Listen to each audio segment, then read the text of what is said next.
ایک بزرگ کا واقعہ ہے کہ وہ کاروبار کے لیے، روزگار کے لیے ایک بار کسی جنگل سے گزر رہے تھے اور کام کے لیے گھر سے نکلے تھے. عبادت گزار بھی تھے مگر ظاہر روزی بھی کمانی تھی. مگر اچانک انہوں نے ایک منظر دیکھا کہ ایک لومڑی ہے، بڑی فربا ہے، تر و تازہ ہے، اور اس کے ہاتھ پیر بھی نہیں ہے اور وہ اندھی بھی ہے.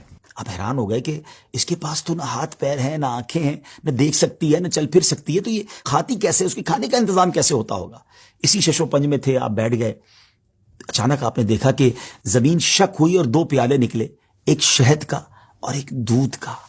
مگر آپ پھر سوچنے لگے کہ یہ پیالے تک پہنچے گی کیسے؟ اب کیا ہوا کہ تھوڑی دیر بعد انہوں نے دیکھا کہ قریب پہاڑ سے ایک سفید چہرے والے نورانی بزرگ وہ اوپر سے تشریف لائے اور اپنے ہاتھوں سے لومڑی کو یہ دونوں پیالے پلائے. پھر پیالے زمین کے اندر چلے گئے اور وہ بزرگ واپس جانے لگے.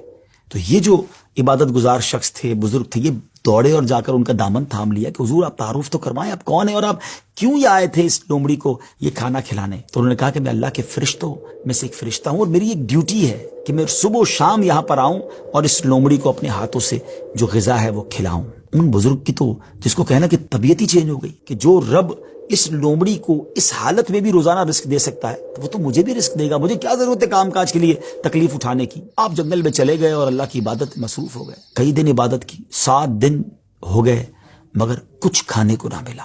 بھوک سے برا حال ہو گیا. اللہ کی بارگاہ میں فریاد کی، میرے مالک مجھے بھی تو کوئی لقمہ غذا عطا فرما. اب بھوک برداشت کرنے کی طاقت نہیں ہے، یا میری روح قبض کر لے. اللہ کی طرف سے یہ ارشاد ہوا، یہ پیغام ملا کہ اے میرے بندے اپنے ہاتھ سے کماؤ، کسب حلال کرنا ہے، کوشش کرنی ہے، خود بھی کماؤ اور محتاجوں کو بھی کھلاؤ. جب اللہ کریم کی طرف سے یہ حکم ملا تو پھر ان بزرگ نے کیا کیا؟ پہاڑ سے اتر گئے اور پھر اب طلب معاش میں اپنے کام میں لگ گئے، کمانے لگے.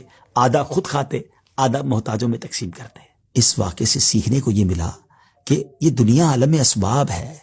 توکل یہ نہیں ہے کہ بندہ گھر میں بیٹھ جائے کہ بس اللہ روزی دے گا. یقیناً رب روزی دینے والا، مگر اسی نے اس دنیا میں اسباب بنائے ہیں اور ہمیں اپنے ہاتھ سے کام کرنے کا بھی حکم دیا گیا ہے. تو کوشش کرنی ہے. ہاں، کوشش کر کے جو اسباب اختیار کیے اسی کو سب کچھ نہ سمجھیں کہ چونکہ میری دکان ہے اس لیے مجھے رزق ملتا ہے. نہیں، رزق جو ہے وہ رب عز و جل ہی عطا فرمانے والا ہے. رازق وہی ہے، بھروسہ اس پر ہو، اسباب پر نہیں. لیکن توکل کو اس طرح نہ سمجھے کوئی کہ جناب اب کچھ کرنے کی ضرورت نہیں ہے. ایک بار ایک صحابی رسول نبی پاک علیہ الصلوۃ والسلام کی بارگاہ میں آئے اور عرض کی کہ حضور میرے ساتھ اونٹ بھی ہے، کیا میں اس کو باندھ کر اللہ پر بھروسہ کروں یا ایسے ہی چھوڑ کر رب پر توکل کروں؟ تو نبی پاک علیہ الصلوۃ والسلام نے بڑا کمال کا ارشاد فرمایا کہ پہلے اس کو باندھو اور پھر رب پر بھروسہ کرو. تو ناظرین، ایکچول تعریف توکل کی یہ ہے کہ ہمیں اسباب اختیار کرنے ہیں مگر خالق کے اسباب پر بھروسہ کرنا ہے.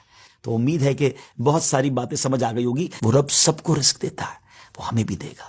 اللہ کی قدرت پر یقین رکھیں، اس پر بھروسہ رکھیں اور اس کی بارگاہ میں دعا کرتے رہیں. حرام کے قریب نہ جائیے.